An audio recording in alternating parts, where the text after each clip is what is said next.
Fideo dosbarth chwith ar gyfer mathemateg A2 uned 4. Modeli gyda ffwythiannau trigonometreg. Mae graff gyda ni yma yn haflu sin x. Beth i ni'n gwybod am hwn? Wel, mae fe'n osgiliadu, mae fe'n mynd nôl ymlaen, oscillator yn Saesneg, o gwmpas yn haflu 0, yn haflu 0, mae'n mynd nôl ymlaen, o gwmpas yr uchelyn x, neu'r linell yn haflu 0. Mae cyfnod 2 pi gyda fe, o ble mae'n dechrau, i wedi mynd trwy'r osgiliad cyfan a cyrraedd nôl i man dechreuol 2 pi. Felly mae 2 pi, mae fe yn ailadrodd hwnna am byth. A mae osgled, yr amplitude, o le mae e'n dechrau o'r linell ganol i'r pen yn 1 y ddoi ochr. Osgled yn 1. Pan mae x yn 0, mae'r gromlen yn mynd trwy'r linell ganol yr osgiliad gyda graddiant positif. Mae graddiant positif gyda ni am sin x yn fyna.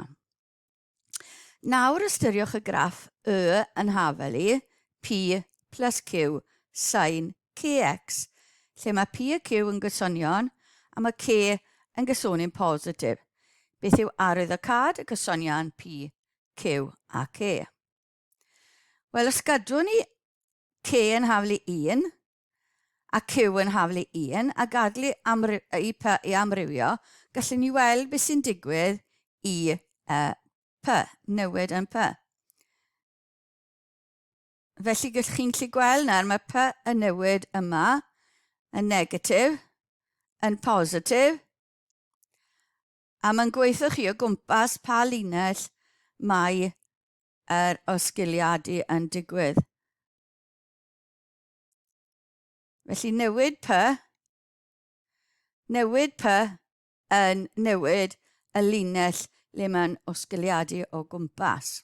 Yr un nesaf, ni'n mynd i gadw p yn 0, q yn 1 a gadael i k amrywio i weld beth yw arwyddocad k. Felly newid yn k yn newid yn yr cyfnod. Felly mae fe'n 2 pi dros 4, 2 pi dros 3, fel mae k yn newid, mae'r cyfnod yn newid. Mae graff yn osgiliadu o gwmpas yn haflu p a chyfnod 2 pi dros k. Nawr ni'n mynd i gadw p yn llonydd a k yn llonydd a gadael i q amrywio a gallwn ni ymchwilio i weld beth yw arwyddocad q. Felly mae q yn symud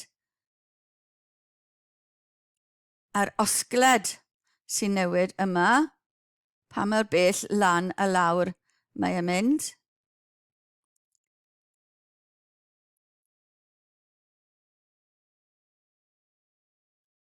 Felly, mae'r graff yn osgiliadu o gwmpas yn haflu p, fel welwn ni'r graff cynta, gyda chyfnod 2 pi dros k.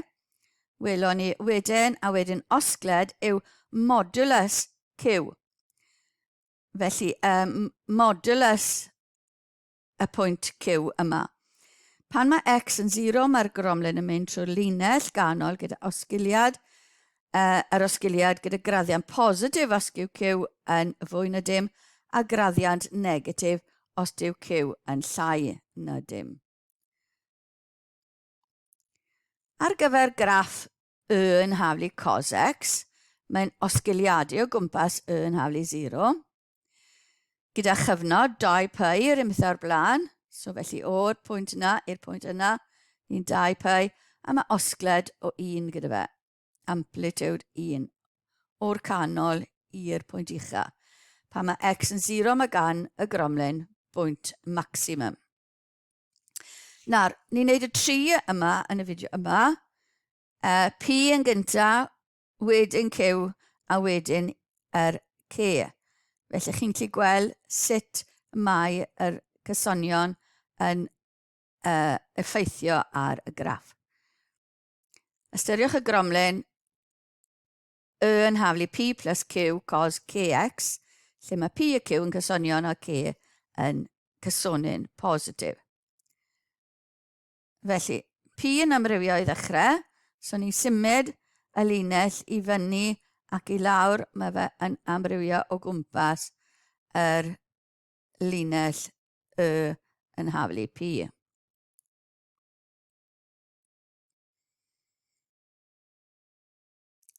Wedyn, Q, hwnna oedd yn newid y osgled, so mae'n mynd yn fawr, mae'n mynd yn llai,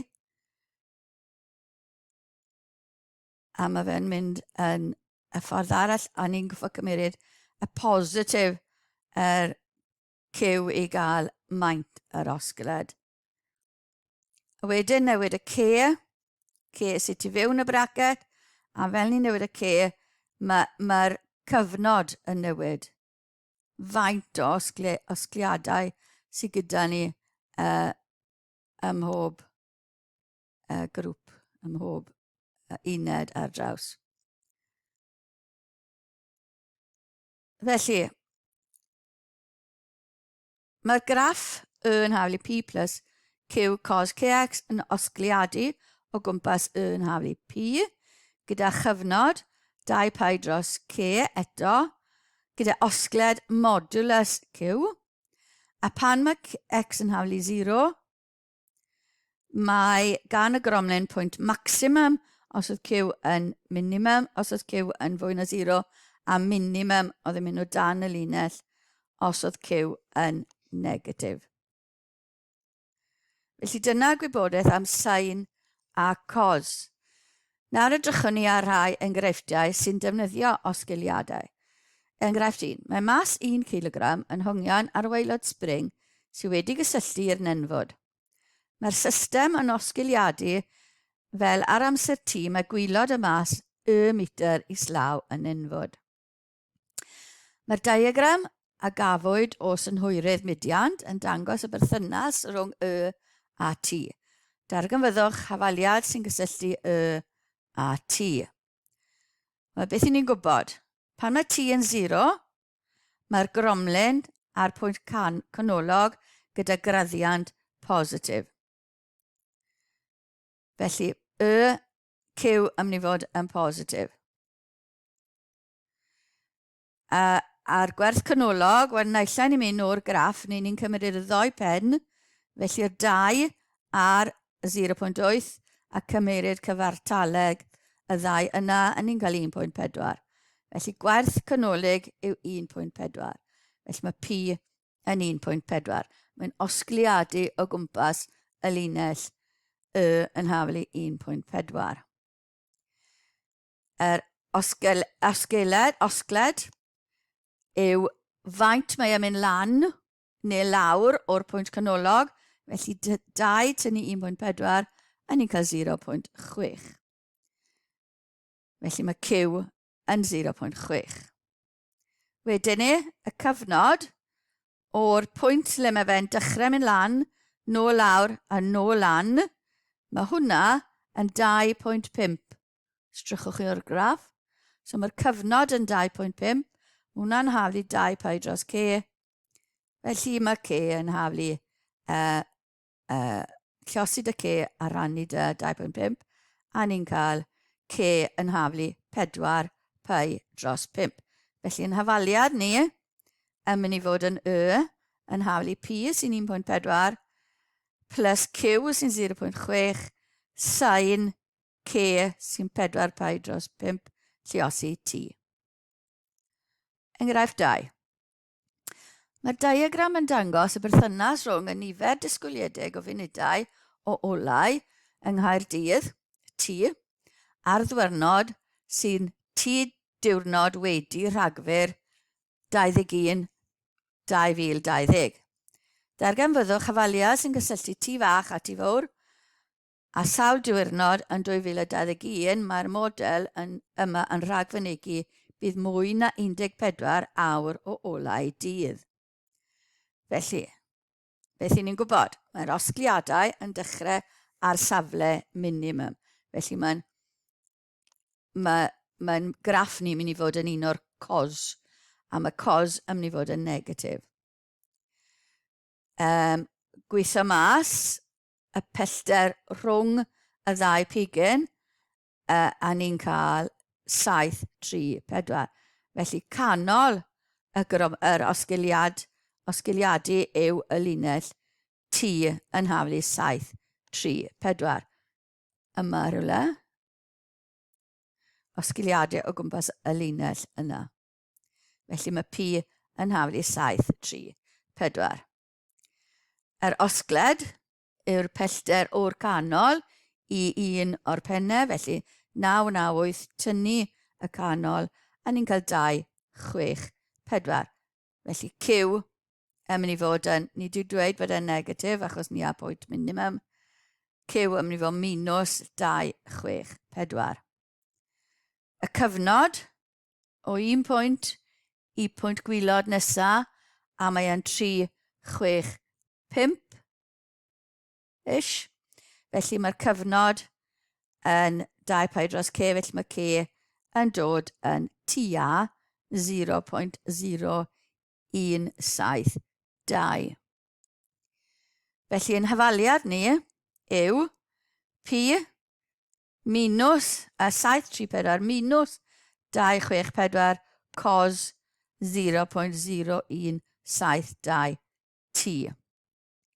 Yr ail ran, felly dyna'n hyfaliad ni, sawl diwrnod yn 2021 mae'r model yma yn rhagfynegu bydd mwy na 14 awr o olau dydd. Felly mwy na 14 awr yn cyfateb i lluosida 60, 840 munud.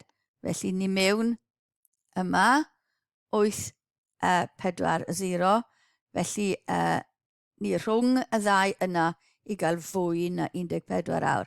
Felly ni angen darllen y ddau yna bant o'r graff, neu gosod nhw mewn yn y graff i gael gweld os yw'r graff yn cyfateb. Felly 840 i ni angen mynd ar 734 draw, a swop y ochrau ni gael y cos yn positif. Felly mae 734 mas o 840 yn mynd i roi 106 i ni. Newid ochrau, felly minus 106, rhannu 'da'r 264 yn rhoi cos i ni. Cymeryd yr inverse cos.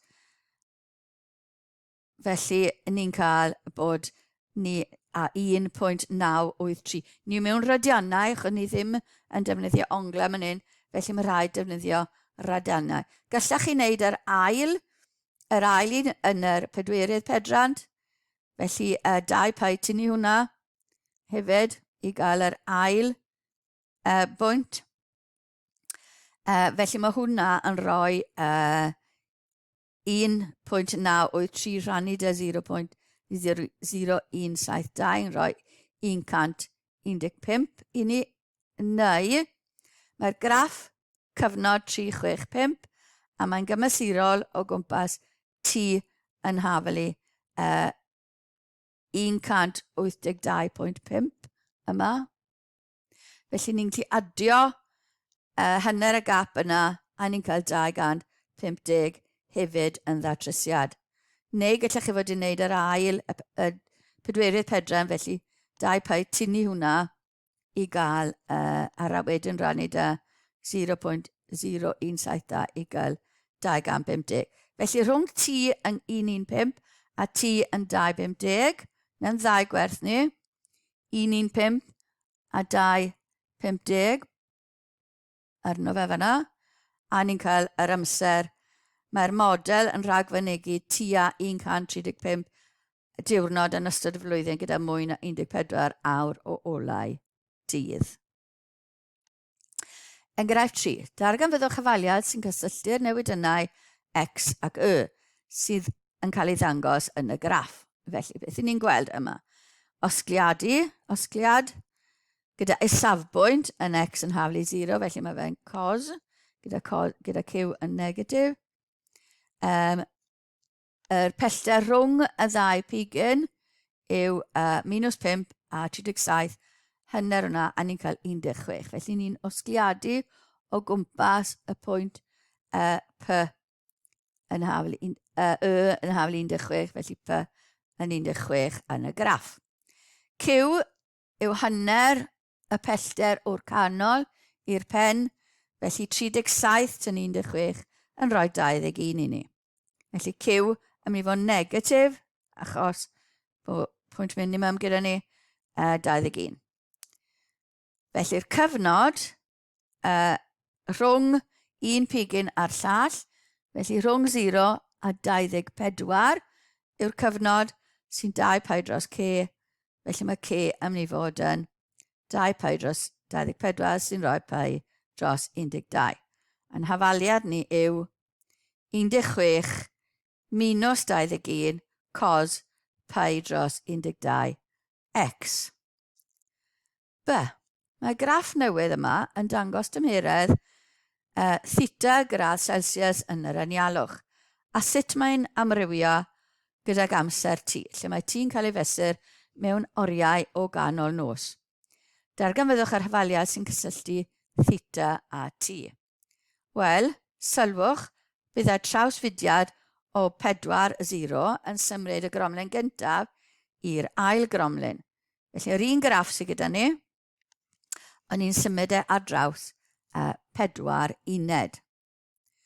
Felly, symud graff fx draws 4 uned, ni'n mynd yn y cyfeiriad positif, felly ni angen x hafal i 4, felly x minus 4 yw'r ffactor ni'n mynd i fod yn symud e.